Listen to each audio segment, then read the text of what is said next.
Newfie tries his hardest to bark quietly when he's playing with puppy friend.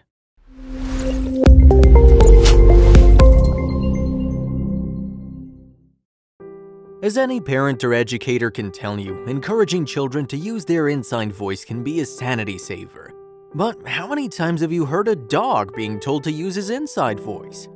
This dog owner asks her dog Samson to use his inside voice while playing with his canine brother. What's even more surprising is that Samson listens to her. In this video, you can see Samson, even though he's excited, try his hardest to use his inside voice. He even resorts to air barking in an attempt to please his owner. Just like many younger siblings, Rambo seems to enjoy encouraging Samson to get all riled up and excited. Maybe Rambo's secretly hoping to receive some of the treats being promised to Samson if he will use his inside voice. With proper training, including lots of treats, a Newfie can be taught to whisper or use its inside voice. Since Newfies are such giant dogs, training them to use their inside voices instead of their giant voices is important. When a Newfoundland uses his normal voice, it can be heard all the way down the street. As we can see in this adorable video, Samson and his owner have mastered the inside voice. Did you know that Meriwether Lewis brought his Newfie semen along with a Lewis and Clark expedition?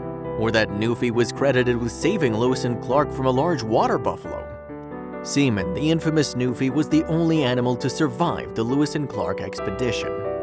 The thought of these gentle giants in the White House may seem unbelievable, but 4 lucky Newfoundlands have had the privilege of calling the White House home. The first president to bring a Newfie into the White House was James Buchanan in 1857. James Buchanan may not have had a wife, but he did have a special first dog named Laura. The second president to bring a dog to the White House was Ulysses S Grant. Although the Newfie faithful was technically his son Jesse's dog, he nonetheless made his way to living in the White House in 1869. The third president to have a Newfie accompany him on his trip to the White House in 1877 was Rutherford B Hayes. His Newfie, one of his 20 pets he brought with him to the White House, was named Hector. And the final president to bring a Newfie to the White House was James A. Garfield in 1881.